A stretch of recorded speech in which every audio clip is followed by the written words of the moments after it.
그렇게 훌륭하지 않습니다 라는 제목으로 야곱 시리즈 15번째 시간 함께 갖도록 하겠습니다. 네, 재밌는 이야기가 하나 있어서 소개해 드리려고 합니다. 송현이라고 하는 소설가가 쓴 어느 쥐의 유언이라고 하는 이제 좀 재밌는 글인데요. 어느 쥐 마을에 가장 현명한 쥐가 이제 죽기 전에 후배들을 다 불러 모아서 유언을 이제 남깁니다. 참 이제 이런 유언을 남기는데요. 내 말 귀담아 잘 들어라. 우리가 경계해야 할 것은 고양이와 쥐덫이 아니다. 내 나이가 되면 고양이쯤이야 차라리 같이 늙어가는 이웃일 수 있고 쥐덫쯤이야 쉽게 구분할 수 있다.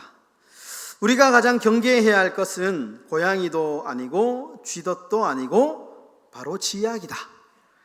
쥐약의 외형은 우리의 욕심을 자극할 만한 매력이 있다. 그러나 쥐약의 외형이 아무리 매력 있고 아름다워도 쥐약은 쥐약이다. 먹으면 죽는다. 이런 유언을 남기고 세상을 떠났답니다. 여러분, 그렇죠? 맞습니다. 쥐약이 아무리 참 탐스럽고 먹음직스럽고 매력적으로 보일지라도 쥐약은 쥐약이죠. 그거 먹으면 죽습니다. 근데 여러분, 쥐들이 쥐약의 함정에 빠지는 이유, 그 쥐약을 먹는 이유가 뭘까요? 그것은 그 쥐들이 가지고 있는 본능적인 그 식탐, 탐욕 때문에 그렇죠. 그 먹으면 안 되는 거 알지만, 그러나 그 쥐약을 보면 쥐들이 먹고 싶은 그런 매력이 있지 않습니까? 유혹이 있죠. 그래서 그 쥐약을 먹는 것이죠. 여러분, 오늘 우리가 계속해서 이제 야곱과 라반의 이야기를 지금 계속 살펴보고 있는데요. 여러분, 이 야곱과 삼촌 라반의 관계를 망친 주된 원인이 뭐냐? 욕심, 탐욕 때문에 그렇습니다. 여러분, 라반과 야곱은 각자의 탐욕 때문에 지금 서로를 속였죠. 서로가 생각이 다 다릅니다. 동상이몽을 하고 있는 거죠. 그러면서 각자가 가지고 있는 탐욕이 있고 욕심이 있기 때문에 그것을 성취하기 위해서 결국에는 머리를 굴리다가 서로 이렇게 헤어지게 된 것이죠. 결국에는 그 결과로 20년 전에 야곱이 도망친 것처럼 다시 야곱은 또 도망을 가게 됩니다. 그럼 오늘 본문의 이야기를 좀 하고 우리가 이제 살펴봐야 되는데요. 지금 라반이 이제 야곱이 도망갔습니다. 야반 도주했습니다. 삼촌을 피해서요. 그리고 라반이 야곱이 도망한 사실 3일 만에 알게 됩니다. 그리고 라반이 야곱을 추격하기 시작하는데 라반이 7일 만에 야곱을 추격합니다. 추격합니다. 그런데 라반의 꿈에, 야곱을 만나기 전에 라반의 꿈에 하나님이 나타나셔요. 그래가지고 좀 라반 입장에서는 좀 황당한 이야기합니다. 지금 막 이를 바득바득 갈고 있는 라반에게 하나님께서 야, 야곱 용서해줘라, 따지지 마라, 이렇게 이야기하십니다. 라반의 입장에서는 좀 황당하죠. 자기가 입은 손해가 얼만데 지금. 그런데 지금 막 잡아가지고 어떻게든 지금 해야 되는데 하나님께서 용서해줘라, 이렇게 이야기를 합니다. 그런데 라반이 하나님의 말씀 듣지 않습니다. 우리가 하나님의 말씀 잘 안 듣잖아요. 하지 마라 하면 더 하고 싶고 하라 하면 하기 싫잖아요. 그러니까 라반이 하나님께서 꿈에 나타나가지고 하지 마라 했는데 분을 참지 못하고 야곱에게 따집니다. 야, 왜 몰래 도망갔느냐? 내가 20년 동안 너 집에서 형 에서 아버지 이삭 피해서 도망갔을 때부터 내가 20년 동안 그렇게 일 잘해줬는데 먹을 거 다 먹이고 입히고 내 딸들 다 너에게 주면서 내가 그렇게 잘해줬는데 네가 이렇게 나한테 할 수 있냐 하면서 막 따지기 시작하죠. 왜 몰래 내 딸들을 강도처럼, 딸들은 가기 싫어하는데 네가 억지로 왜 그렇게 끌고 가느냐, 이렇게 하면서 야곱에게 막 따지기 시작합니다. 여러분, 그런데 이 말을 언뜻 들으면 라반의 말에 일리는 있죠. 일리는 있습니다. 그런데 여러분, 이 라반의 말은 라반의 진짜 속내가 아닙니다. 진짜 속내는 따로 있습니다. 라반이 진짜 막 야곱을 인간적으로 너무 아끼고 사랑해서 정말 잘해주고 싶은데 네가 나한테 이렇게 나를 오해해서 이렇게 할 수 있느냐, 이런 뜻이 아닙니다. 속내가 있습니다. 속내가. 그 속내가 뭐냐 하면 오늘 본문 30절에 나옵니다. 31장 30절에 우리 다 같이 한번 읽어보겠습니다. 시작. 이제 내가 내 아버지 집을 사모하여 돌아가려는 것은 옳거니와 어찌 내 신을 도둑질하였느냐. 지금 라반의 속내는 뭐냐 하면 야곱에게 화를 내는 진짜 이유는 뭐냐 하면 드라빔이라고 하는 가정의 수호신이 없어졌기 때문에, 그것 때문에 지금 화가 난 겁니다. 그러니까 이 드라빔이라고 하는 것은 고대 근동 그 당시에 가정의 수호신입니다. 그러니까 나무를 깎아가지고 돌을 깎아가지고 만든 가정을 지켜주는 수호신. 요즘에도 보면 세계 어느 나라에 보면 그런 게 있죠.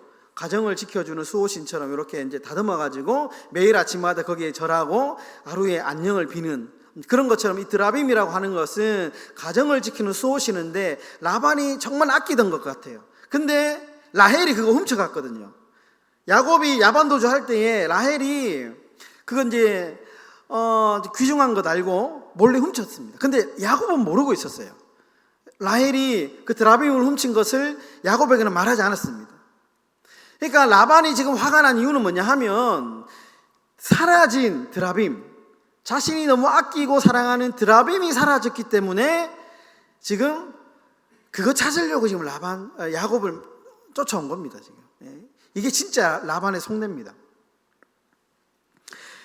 이제 라반이 그 드라빔 찾기 위해서 막 수색하기 시작하거든요. 가장 먼저 라반이 수색한 사람이 누구냐 하면 레아와 두 여종의 집에 들어가서 드라빔을 막 찾습니다. 근데 없죠. 없죠. 라헬이 훔쳐갔죠. 찾다가 이제 못 찾으니까 마지막에 라헬의 장막에 들어가서 드라빔을 찾기 시작하는데, 근데 라헬이 머리가 야곱만큼이나 아주 잘 돌아가거든요. 삼촌이 왔다는 사실을 알고 이 라헬이 어떻게 하느냐면 그 드라빔을 자신의 낙타 안장에 숨기고 그 낙타에 앉아서 시치미를 뚝 떼고 거짓말합니다. 어떻게 거짓말하냐? 35절에 나와 있습니다. 35절 다 같이 한번 읽어보겠습니다. 35절 다 같이 읽겠습니다. 시작. 라헬이 그의 아버지에게 이르되 마침 생리가 있어 일어나서 영접할 수 없사오니 내 주는 노하지 마소서 하니라. 라반이 그 드라빔을 두루 찾다가 찾아내지 못한지라. 여러분, 라헬이 어떤 인물입니까? 라헬이 여러분 야곱의 아내입니다.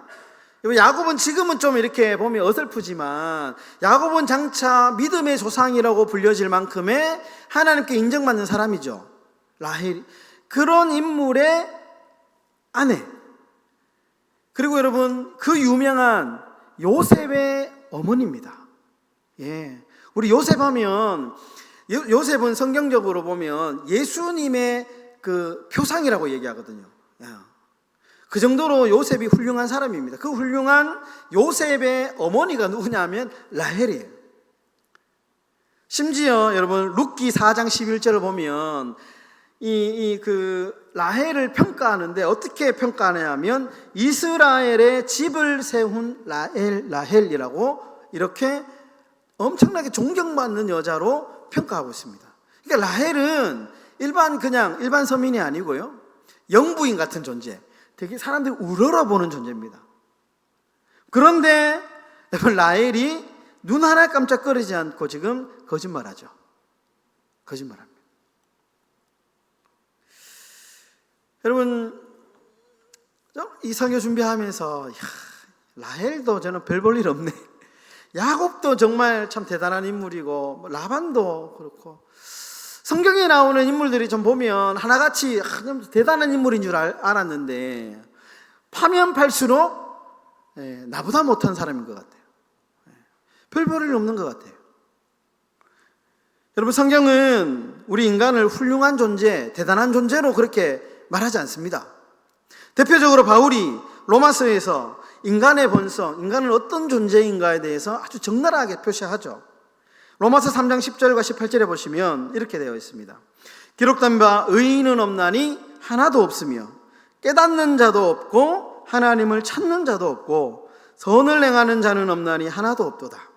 그들의 목구멍은 열린 무덤이요 그 혀로는 속임을 일삼으며 그 입술에는 독사의 독이 있고 그 입에는 저주와 악독이 가득하고 그 발은 피 흘리는 데 빠른지라.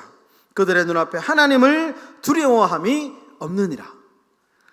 우리 인간의 모습을 너무 정확하게 딱 꼬집어서 말하고 있습니다. 정말 이런 것 같아요. 여러분, 야곱은 우리가 생각하는 것만큼 훌륭한 한 사람 아닙니다. 라헬도 마찬가지입니다. 라헬도 그렇게 훌륭한 여자 아닙니다. 그런데 여러분, 사실 우리도 그렇게 훌륭한 사람 아닙니다. 죄송하지만 우리도 그렇게 대단한 사람이거나 훌륭한 사람 아닙니다. 여러분, 세상에 보면 유명한 사람들 많이 있잖아요. 우리 교계에도 보면 훌륭한 목사님들, 이름만 대면 다 아는 목사님들 있죠.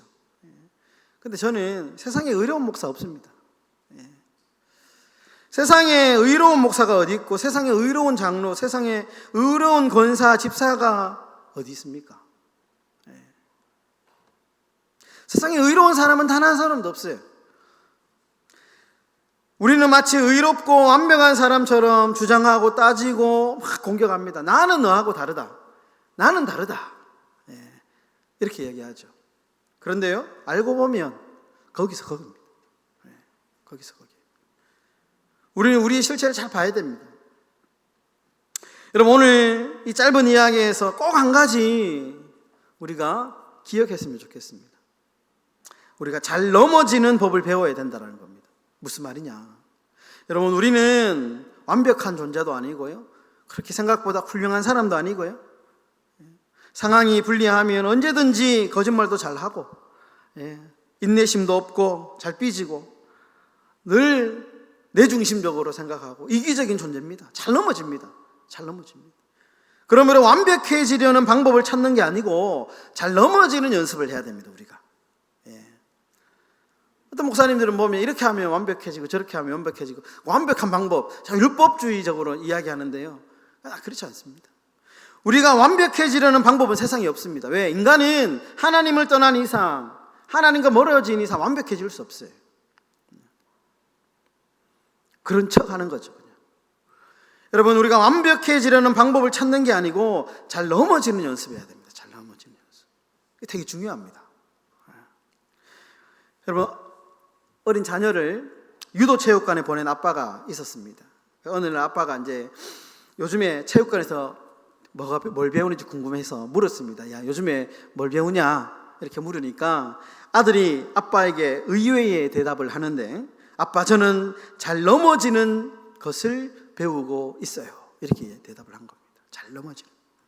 여러분, 저는 유도를 잘 모르지만 가만히 생각하면 유도 가면 제일 먼저 하는 게 낙법, 넘어지는 거거든요. 넘어지는 방법을 배웁니다. 넘어지는. 그래서 잘 넘어지면 잘 이렇게 크게 다치지 않거든요. 잘 넘어지면 크게 다치지 않아요. 그러니까 잘 넘어지는 기술, 되게 중요합니다. 잘 넘어지는 것을.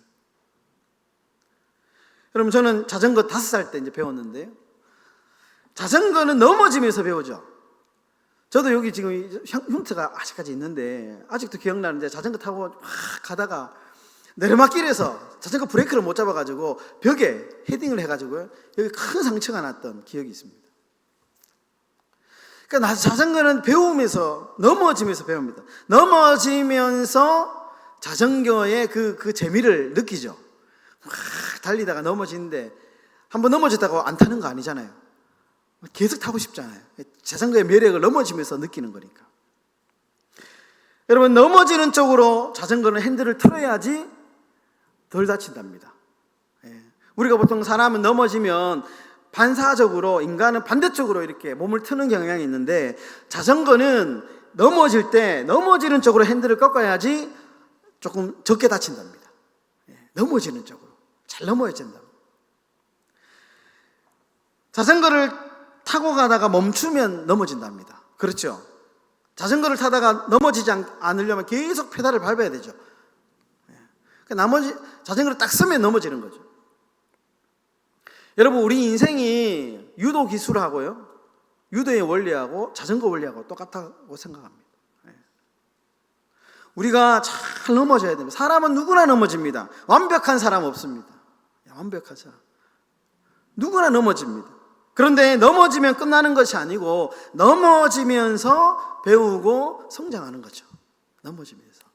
그래서 제가 예전에 중고등부 사회 갈 때 읽었던 책 중에 애들하고 같이 북책 나눔할 때 실패해도 괜찮아라는 책, 지금도 꽂혀 있는데 되게 좋습니다. 실패해도 괜찮아. 애들한테 야, 실패해도 괜찮아. 기회는 또 있어. 그러니까 계속 더 많이 실패하고 더 많이 넘어지면 더 많이 성장하고 발전하니까 지금 더 많이 실패하고 더 많이 넘어져라. 그렇게 이야기를 했거든요. 여러분, 우리는 넘어지면서 실패하면서 배우고 성장합니다. 신앙생활도 마찬가지죠. 신앙생활도 마찬가지입니다. 여러분, 넘어지고 실패하는 것을 두려워하면 안 됩니다. 내가 신앙생활을 하다가 때로는 넘어지고 실패할 수도 있어요. 그때 내가 인정하면 돼요. 인정하고 다시 열심히 하려고 노력하면 됩니다. 문제는 뭐냐 하면 아닌 척 하는 게 문제죠. 넘어졌는데 안 넘어진 척, 머리에 피가 철철 나는데 피 안 나는 척, 안 아픈 척, 괜찮은 척, 이게 문제죠. 우리가 넘어지면 넘어진 것을 인정하고 나의 부족함, 나의 연약함을 인정하고 용서를 구할 일이 있으면 용서를 구하고 다시 시작하면 됩니다. 여러분, 그러면 우리가 신앙생활에서 어떻게 하면 잘 넘어질 수 있을까? 먼저 우리의 믿음을 잘 키워야 됩니다. 계속 믿음을. 여러분, 내 믿음이 성숙하고 내 믿음이 성장하면 잘 넘어집니다. 넘어져도 빨리 일어날 수 있습니다. 빨리 일어날 수 있어요. 두 번째는 내 인격을 키워야 됩니다. 내 인격. 우리가 신앙생활을 하면서 사람에게 여러분 너무 큰 기대 품지 말아야 됩니다. 그 대신 사람에게 마음의 여유를 줘야 됩니다. 어떻게 저럴 수 있어가 아니고 저럴 수 있지. 내가 믿었던 사람이 갑자기 나를 배신한다거나 이해하지 못하는 말을 한다거나 그러면 여러분 어떻게 저럴 수 있지가 아니고 사람이니까 저럴 수 있지. 그러면 여기 잘 넘어지는 신앙의 기술이죠. 여러분, 심리학 용어 중에 회복 탄력성이라고 하는 용어가 있더라고요. 회복 탄력성. 한번 넘어지면 얼마나 이 사람이 건강하게 잘 일어나느냐를 측정하는 수치인데, 회복 탄력 수치가 높으면 높을수록 이 사람은 건강한 삶을 사는 거예요. 상처받고 실패하고 넘어졌는데 툭툭 털고 그냥 빨리 일어나는 거예요. 그러면 회복 탄력성이 좋은 거고 삶의 질이 높아지는 거예요. 근데 작은 상처에도 상처받고 작은 말 한마디 실패하면 넘어졌는데 못 일어나는 거예요. 거기에서 막 계속 헤매고, 그게 회복 탄력성이 낮은 거죠. 삶의 질이 떨어집니다. 여러분, 대체적으로 신앙이 깊은 사람일수록 회복 탄력성이 높습니다. 성경을 보면 욥 같은 사람들 보십시오. 욥이 엄청난 고난을 당하지만 그가 일어나는 것 보십시오. 하나님께 끝까지 붙들고 씨름하면서 질문하면서 그가 일어서죠. 여러분, 야곱도 마찬가지입니다. 야곱도 지금 하나님께서 실패하는, 넘어지는 훈련을 시키고 있는 거예요. 계속 장차 믿음의 조상이 될 인물이기 때문에 실패를 통해서 끊임없이 지금 하나님은 야곱을 단련시키고 있는 거죠. 여러분, 성경에 나오는 수많은 사람, 야곱, 요셉, 모세, 다윗, 신약의 예수님의 12제자, 바울, 이런 사람들 수많은 어려움을 겪고 넘어지며 실패하면서 오뚜기처럼 다시 일어났던 사람들이죠. 그러면서 그가 신앙의 사람으로 우뚝 서게 되는 겁니다. 여러분, 이들의 이런 회복력은 하나님과의 깊은 소통에서 비롯됩니다. 그들은 모두가 기도의 사람이었고 찬양의 사람이었고 말씀의 사람이었다. 여러분, 우리는 생각만큼 강한 존재 아닙니다. 훌륭하지도 않고요, 연약합니다. 잘 넘어집니다. 여러분, 그러나 하나님은 야곱처럼 우리를 지금 이 시간 여전히 다듬어 가고 있습니다. 기억해야 됩니다. 다듬어가고 있다. 나는 비록 약하고 잘 넘어지고, 언제 그랬냐는 뜻이, 성경에 보면 아침에 한 입으로 아침에 하나님을 찬양하고 저녁에 하나님을 저주한다, 이런 구절이 있거든요. 참 그런 변덕스러운 존재이지만, 그러나 우리 주님은 무한한 사랑, 정말 끊임없이 기회를 주죠. 우리에게 기다리십니다. 끝까지 기다리시고 끝까지 사랑하시고, 그런 인내로 오늘도 우리가 만들어져 가고 있다라는 것이죠. 여러분, 우리가 조금 느리고 부족하다 할지라도 야곱처럼 성장과 성숙을 이루어 가시는 우리의 행복한 교회 모든 성도님들 다 되시기를 예수님의 이름으로 축원합니다.